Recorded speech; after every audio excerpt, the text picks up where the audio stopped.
Ego is the Enemy by Ryan Holiday. Picture a young athlete in the 1940s whose raw talent was matched only by his fiery temper. Jackie Robinson was proud, and rightfully so. In a world constantly telling him he wasn't enough, his pride became his shield. He ran with gangs, challenged anyone who disrespected him, and even torpedoed his military career by refusing to move to the back of a bus. Fighting was in his DNA.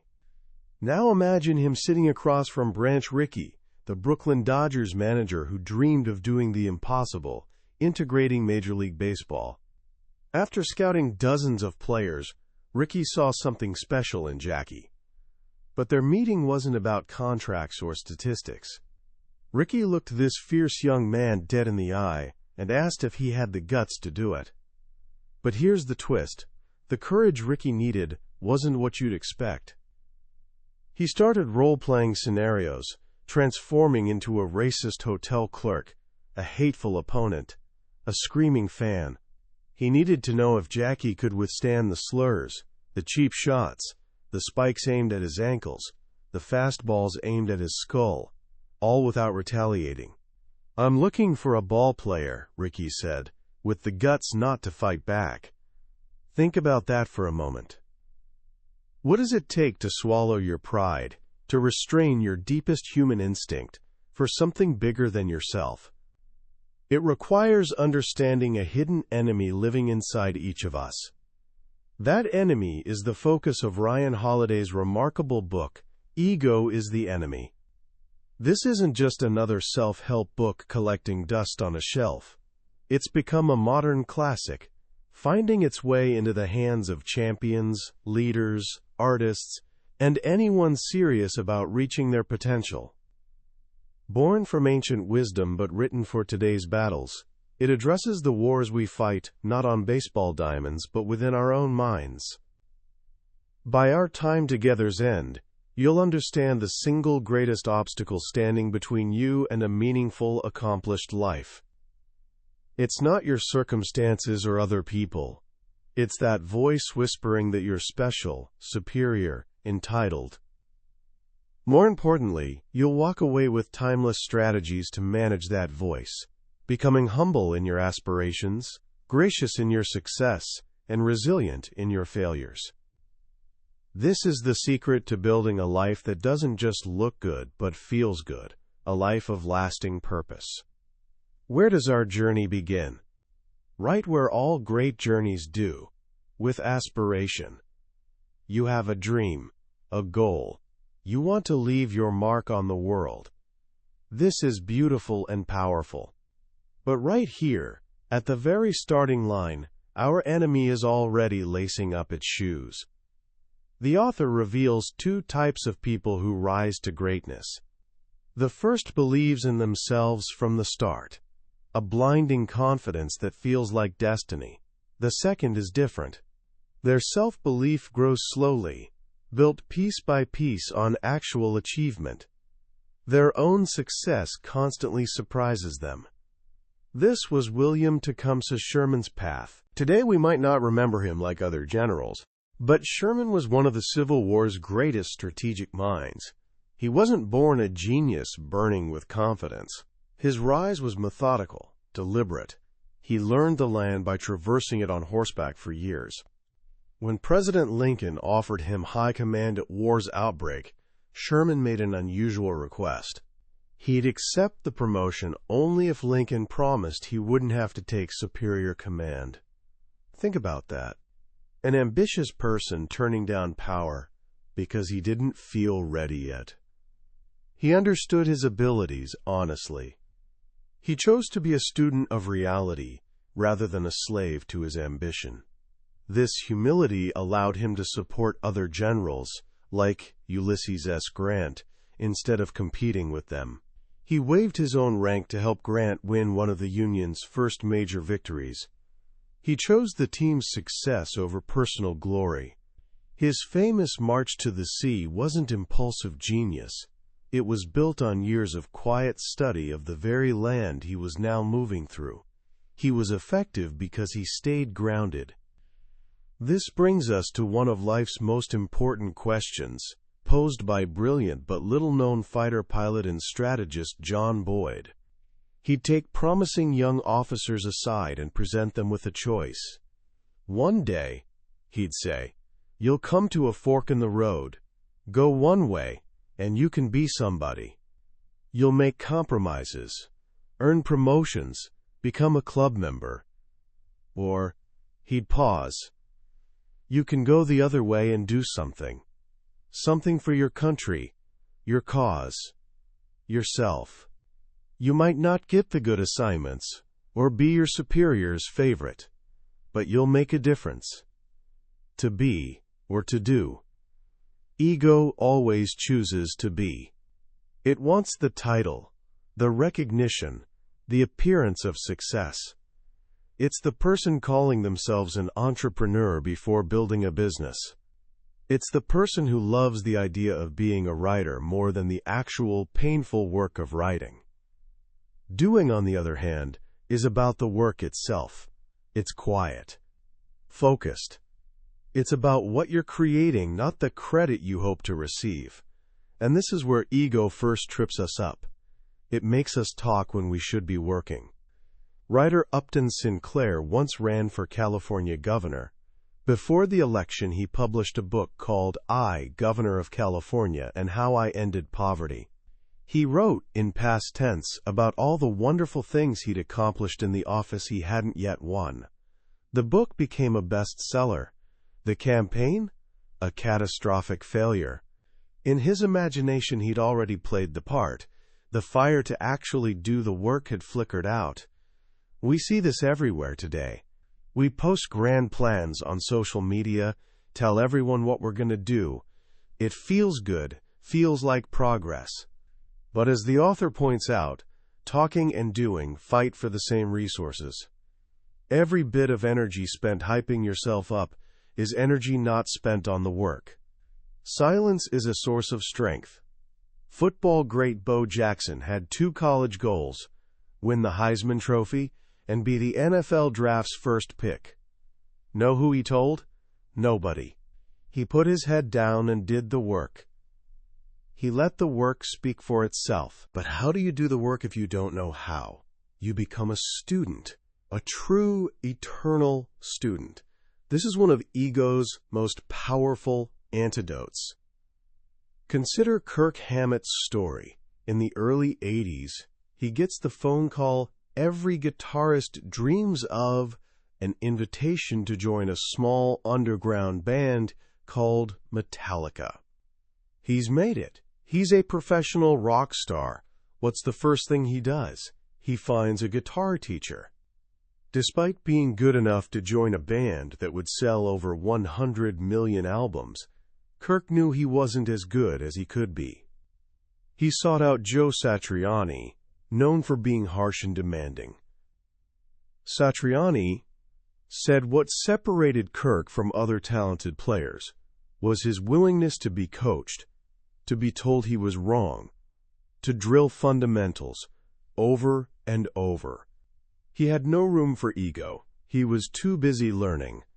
Martial arts pioneer Frank Shamrock has a system for this.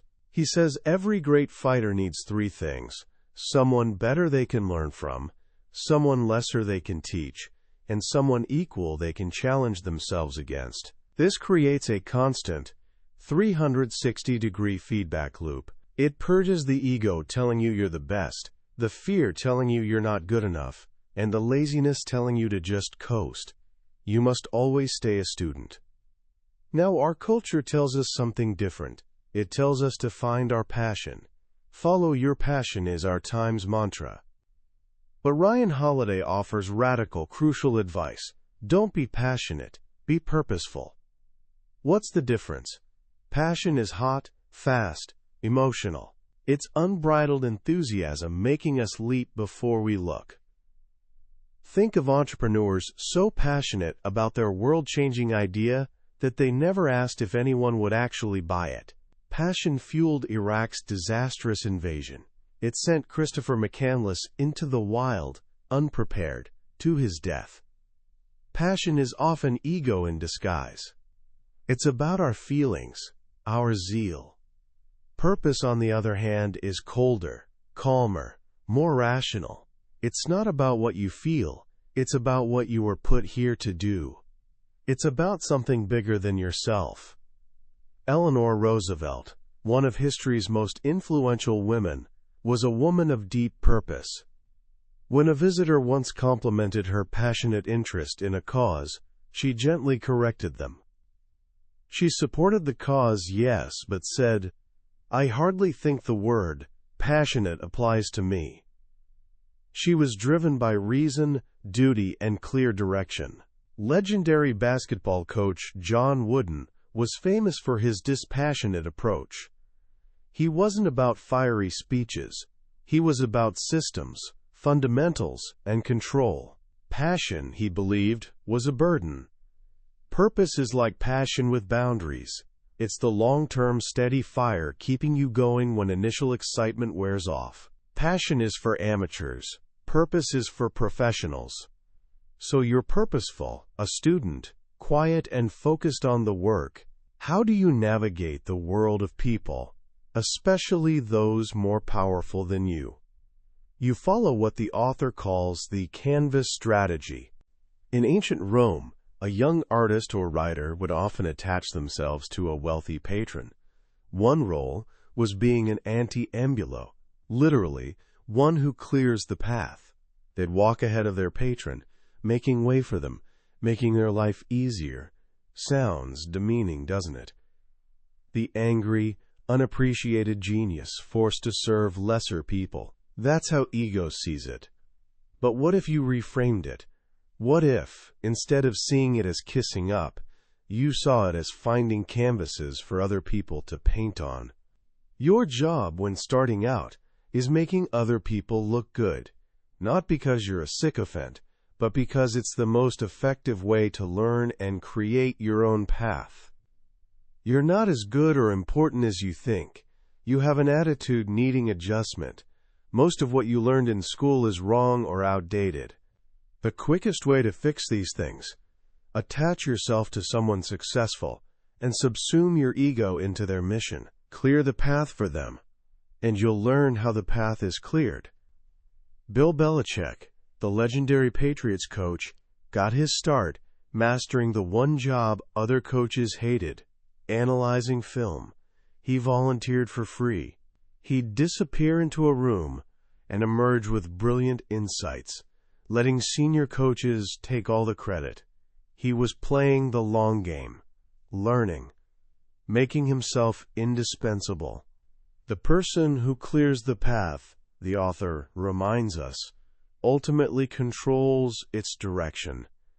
And as you clear that path, you'll face injustice. You'll be slighted, disrespected. Your ego will scream for you to fight back. This is where you must learn restraint. This brings us back to Jackie Robinson.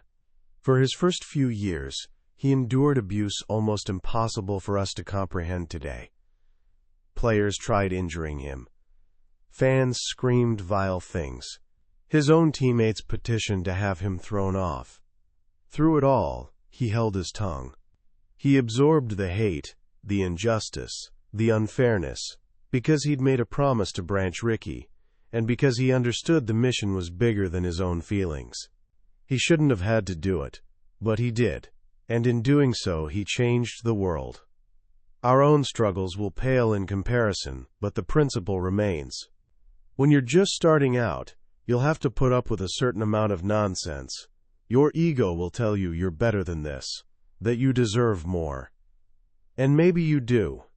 But what you need more than validation is to get where you're going. Restraint isn't weakness. It's a sign of immense strength and strategic intelligence. It's knowing which battles to fight and which to walk away from so you can win the war. This entire aspiration stage, the climb, is a battle against your own mind. It's about getting out of your own head. So many of us live like we're the main character in a movie that only we are watching. We're constantly narrating our own story, congratulating ourselves for victories not yet won, or wallowing in imaginary slights. Civil War General George McClellan mastered this. He was genius at preparing an army for battle, but could never lead one into the fight. He was so in love with his own story, so convinced of imaginary threats and intrigues, that he was paralyzed by his own thoughts. We have to break free from this internal monologue. We have to connect with the reality in front of us. There's no one to perform for. There's just work to be done. And as you do that work, you must be vigilant against the danger of early pride.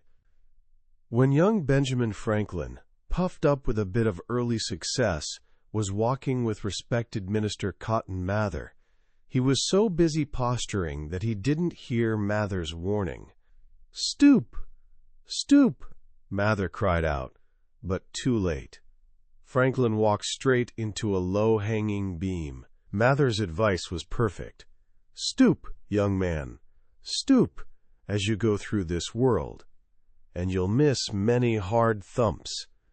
Pride takes a small accomplishment and makes it feel like a masterpiece. It convinces us we're geniuses when we've just had a bit of luck. It blunts the very tool we need to succeed, our mind. It stops us from learning, adapting, building relationships. As John D. Rockefeller, one of history's richest men, used to tell himself every night, "Because you have got a start, you think you are quite a merchant. Look out, or you will lose your head. Go steady." He knew pride was the first step toward a fall. We must kill it before it kills our ambitions. And so, you do it. You put in the hours. You're humble, purposeful, and disciplined.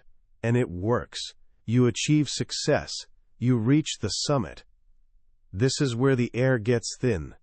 This is where the enemy attacks with terrifying new strength. Meet Howard Hughes, a genius inventor, brave pilot, visionary filmmaker, and one of his time's richest men.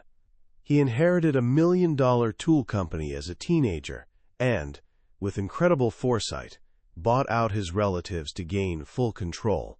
It was a business that would generate billions over the next century. And with that security, he set out to build one of history's most wasteful, dishonest, and embarrassing business records. Why? Because his success was a fortress protecting his ego from reality. He was a man who evaporated hundreds of millions of dollars, not by accident, but almost entirely because of his own delusional actions. His most famous movie, Hell's Angels, lost a fortune. He built the world's largest plane, the Spruce Goose, and flew it once, for a single mile, before parking it in an air-conditioned hangar for decades at $1 million a year. He bought the RKO movie studio and ran it into the ground. His life story is a descent into a private hell of paranoia, addiction, and obsession. He ended his days as a recluse, a prisoner in his own penthouse, a man who had everything and enjoyed nothing. Howard Hughes is the flesh-and-blood metaphor for what happens when success meets an unchecked ego. It kills everything it touches. Success is intoxicating. And to sustain it, the author tells us, requires sobriety. This is the great paradox. The very things that got you to the top, the hunger, the humility, the willingness to learn, are the first things to go when ego takes over. This is why you must, now more than ever, always stay a student. Think of Genghis Khan. We picture him as a mindless barbarian. The reality? He was one of history's greatest military minds precisely because he was a perpetual learner. He wasn't born a genius. He built his genius. His Mongol horde was as ruthless about absorbing the best ideas from cultures they conquered as they were about conquest itself. From Turkic tribes, they learned the decimal system to organize their armies. From the Chinese, they learned siege warfare to take down walled cities. His empire became a great crossroads of cultures and ideas, spreading everything from Chinese noodles to the West to Persian carpets to the East. He was history's greatest conqueror, because he was the most open to learning. As we succeed, our island of knowledge grows, but so does the shore of our ignorance. We encounter new problems, new challenges. Ego tells us we should already have the answers. Humility allows us to admit we don't, and to go find them. As jazz legend Wynton Marsalis said, "You can tell when someone is truly humble, because they consistently observe and listen, and because they listen, they improve. They don't stand in their own way." Success also tempts us to do something very dangerous. Tell ourselves a story. We look back at our messy, chaotic, luck-filled path to the top and craft a neat narrative. "I knew it all along," we say. "This was my grand plan." This is a lie, and it's a dangerous one. When Bill Walsh took over the San Francisco 49ers, they were football's worst team. 3 years later, they were Super Bowl champions.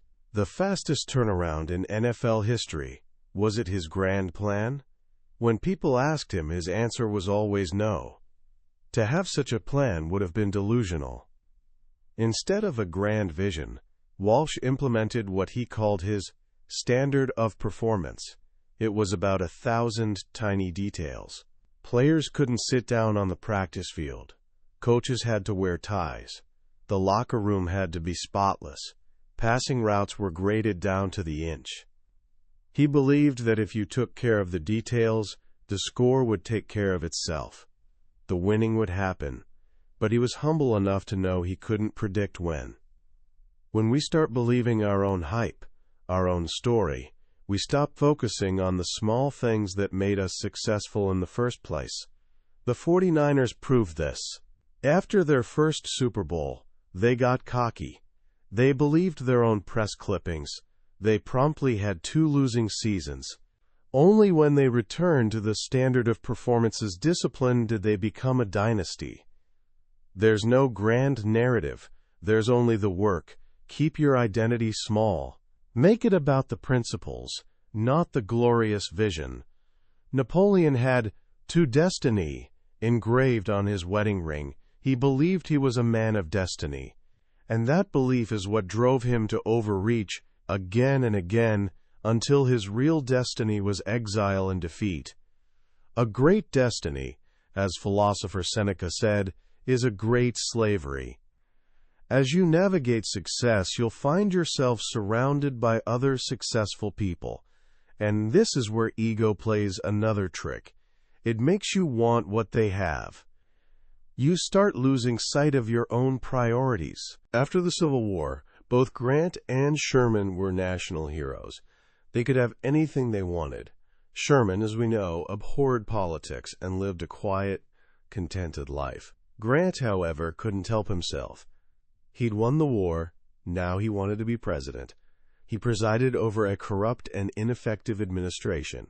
After leaving office, he tried becoming a millionaire like the men who looked up to him. He invested his entire fortune with a con man and was publicly bankrupted. He spent his final days, dying of throat cancer, racing to finish his memoirs so his family would have something to live on. He'd accomplished so much, but it was never enough. He couldn't decide what was important to him. He was running someone else's race. The author introduces the Greek word euthymia, the sense of our own path, and how to stay on it without getting distracted by all the others. It's not about beating the other guy. It's about being what you are and being as good as possible at it. If you don't know how much you need, the author warns, the default becomes more. You have to know what you want and what you're willing to trade for it. Because you can't have it all. Ego thinks it can. Reality knows it can't. And as you hold on to your success, you'll feel the seductive pull of entitlement, control, and paranoia. Emperor Xerxes, when a storm destroyed the bridges he was building, literally had the sea whipped 300 times and branded with hot irons. That's what power can do to the mind. It makes you believe you can command reality itself. You start thinking, this is mine, I've earned it. That's entitlement. You start thinking, It must all be done my way. That's control. You start thinking, I can't trust anyone, they're all out to get me. That's paranoia. These are the diseases of success. The cure is managing yourself. Look at Dwight D. Eisenhower. When he became president, his first priority wasn't issuing grand orders but creating a system. He knew his job was focusing on the most important things and trusting his staff to do the rest. He delegated. He organized. He ran a tight ship, which gave him freedom to think about the big picture. Compare that to John DeLorean. He was a brilliant car designer who left GM to start his own futuristic car company. He was convinced GM's discipline and order had held him back. So he created a company with no rules, no accountability. The result was chaos. The DeLorean car was a disaster, and the company collapsed in a storm of corruption and fraud. DeLorean was a genius, but as the author reminds us, that's rarely enough. You have to be able to manage yourself and your ego. This means constantly fighting what Coach Pat Riley calls the disease of me. When a team first starts winning, it's beautiful. They're innocent. They play for each other. But after the championships, after the media attention, egos emerge. Players start counting their stats, thinking about their own brand. The bonds fray. The team collapses from within. The antidote is a man like General George Marshall. He was Chief of Staff of the U.S. Army during all of World War II. While other generals postured and fought for their place in history, Marshall was a ghost. He was so selfless that it baffled those around him. The command of the D-Day invasion, the war's most glorious command, was his for the asking. He'd trained his whole life for it. But he told President Roosevelt, "The decision is yours, Mr. President. My wishes have nothing to do with the matter." The glory went to Eisenhower. Marshall stayed in Washington and did the thankless critical work of running the war. He played for the name on the front of the jersey, and in doing so, history has remembered the name on the back. To keep this perspective, you have to meditate on the world's immensity. Explorer John Muir, standing in Glacier Bay, Alaska, was struck by a powerful feeling he called sympathia, a connectedness with the cosmos. He saw the tides, the forests, the insects, the animals, all part of a single, beautiful system. In those moments, ego is impossible. You realize you're a tiny but essential part of something much, much larger. We must actively seek out these moments. Walk on an ancient battlefield. Stare at the stars. Let the universe remind you of your true size. This perspective cultivates what is perhaps a lasting leader's most essential quality, sobriety. Not just in the literal sense, but in the sense of being clear-headed, calm, and balanced. Germany's current chancellor, Angela Merkel, is the embodiment of this. She's plain, modest, and quiet. She gives no fiery speeches. She's the tortoise in a world of hares. And this is precisely what has made her one of the world's most powerful and effective leaders. When Vladimir Putin tried to intimidate her by letting his large dog into a meeting, she didn't flinch. She remained calm, and he was the one who ended up looking foolish and insecure. She knows you can't solve complex problems with charisma or bluster. You solve them with reason, patience, sobriety. But what happens when, despite all your best efforts, you fail? When the world knocks you off the summit and sends you tumbling to the bottom. This is the third and final stage of our journey. And here, ego isn't just an obstacle. It's fatal. Katharine Graham's journey is a testament to this. She was born into incredible privilege. Her father owned the Washington Post. She married a brilliant, charismatic man who took it over. Her life seemed set. Then, it all fell apart. Her husband suffered a severe mental breakdown and, tragically, took his own life. At 46, with no work experience, Katharine Graham found herself in charge of a massive corporation. She was unprepared and terrified, and her trial was just beginning. She had to fight a patronizing board, publish the Pentagon Papers against her lawyers' advice, and withstand the full wrath of the Nixon White House during Watergate. The Attorney General personally threatened her. The paper's printers went on a vicious strike, wearing shirts that said, "Phil shot the wrong Graham." Her competitors refused to help. Her company's stock price plummeted. At any point, she could have sold the paper and walked away. Her ego could have told her, "This isn't fair, I don't deserve this." She could have lashed out, made excuses, or given up. But she didn't. She found, as writer Thomas Paine once said of George Washington, a, quote, "cabinet of fortitude" she never knew she had. She was guided not by her feelings, but by her purpose, protecting her family's legacy and serving the public good. And in the end, she didn't just survive, she prevailed. The Post won a Pulitzer Prize for Watergate, and she became one of her generation's greatest CEOs. Failure is where ego shows its true colors. It either wallows in self-pity or lashes out in rage. It adds self-injury to every injury. The humble and strong person, however, has a different response. They see failure not as a judgment on their character, but as a situation to be dealt with. This is where you face a choice. A choice Robert Greene calls alive time or dead time. Dead time is when we're passive and waiting. It's when we wallow, blame, despair. Alive time is when we're learning, acting, and using every second. When Malcolm Little, a young criminal known as Detroit Red, was sentenced to 10 years in prison, he was at rock bottom. He could have spent that time becoming a better criminal. That would have been dead time. Instead, he chose alive time. He went to the prison library and copied the entire dictionary, word by word, longhand. He read history, philosophy, sociology.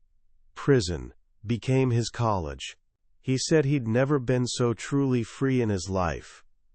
The man who walked out of that prison wasn't Detroit Red. He was Malcolm X. He'd used his failure as the foundation for his greatness. Whatever you're going through, it's not your life, it's a moment in your life.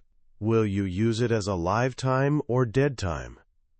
In these moments, you must learn to detach from the outcome. The effort has to be enough.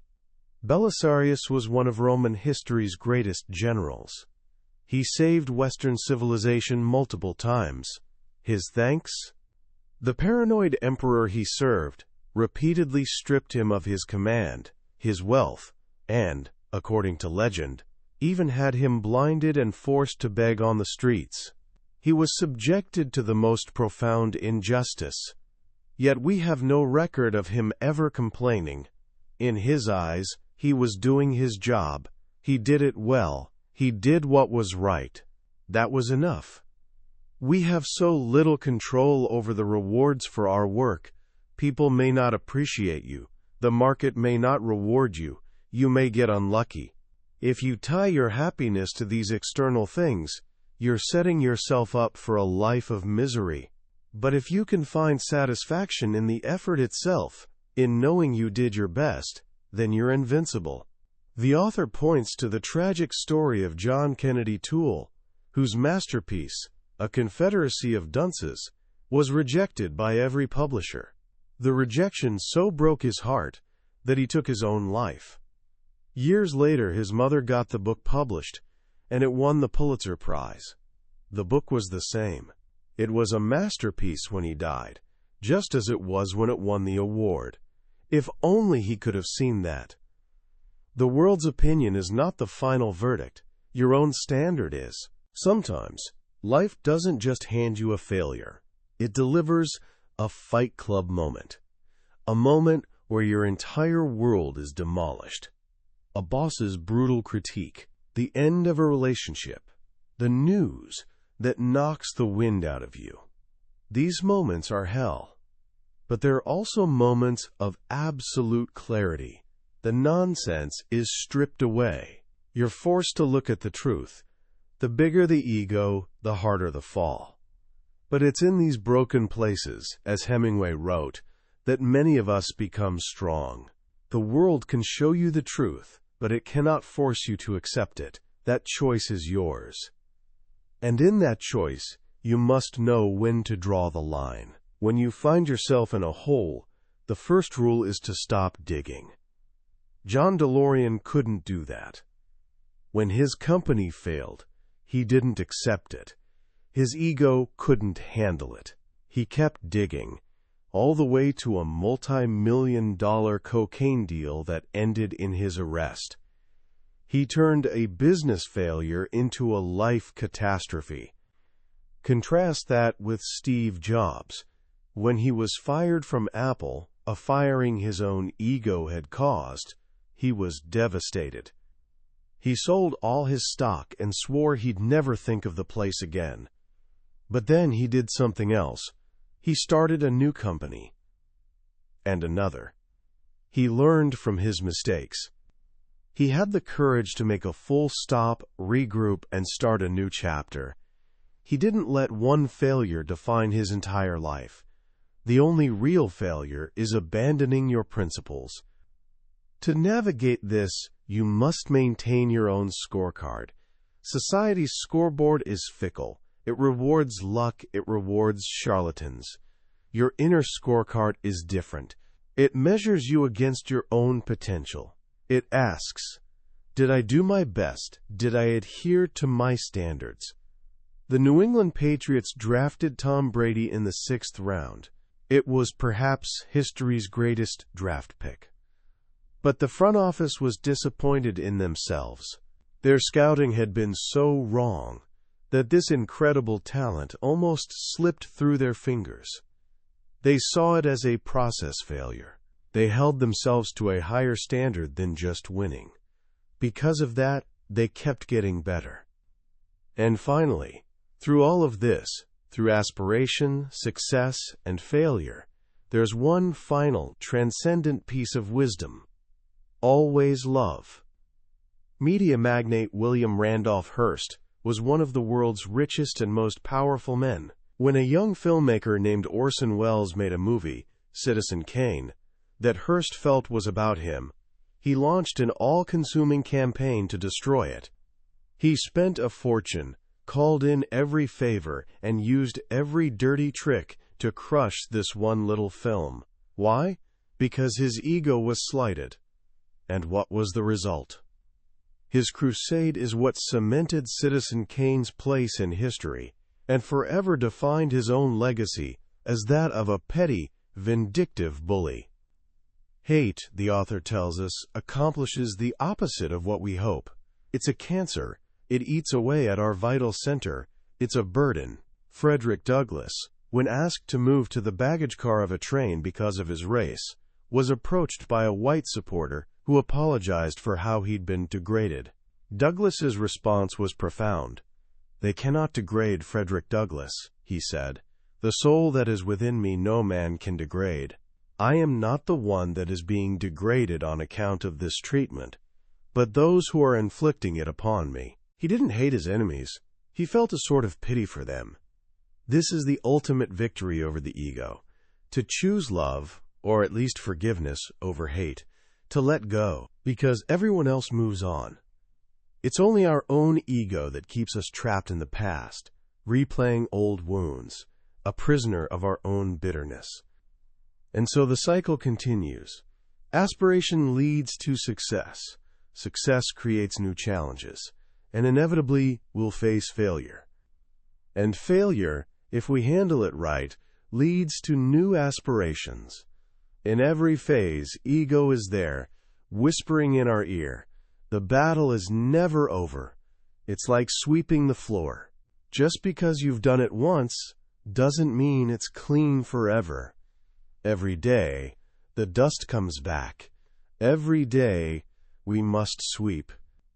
As we come to the end of our journey through Ego is the Enemy, it's hard not to feel a sense of profound clarity. This isn't a book about grand, complex theories. It's about a simple, fundamental truth that resonates deep in our bones. We all know this enemy.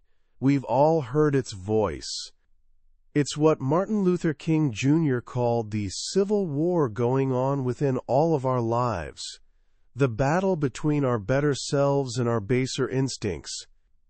What Ryan Holiday does so masterfully is give a name and a face to that internal opponent. By drawing on these timeless stories, from generals and presidents to rock stars and CEOs, he shows us this struggle isn't unique to us. It's the central struggle of the human condition, especially for those who dare to aim high.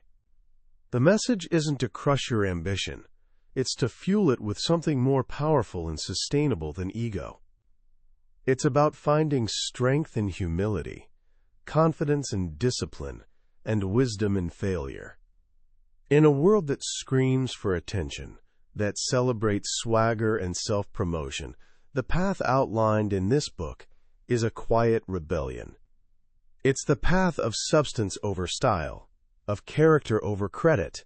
It's a harder path, no doubt, but it's the only one that leads to a destination worth reaching. So how can we begin walking this path, starting today? Here are 3 simple practices inspired by the book. First, practice the canvas strategy. Sometime in the next 24 hours, identify one person in your life you look up to, a teacher, a boss, a mentor. Then, find one small, tangible thing you can do to make their job or life easier.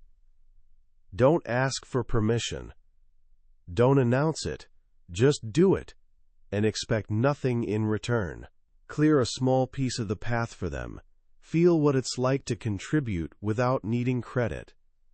Second, choose a live time over dead time.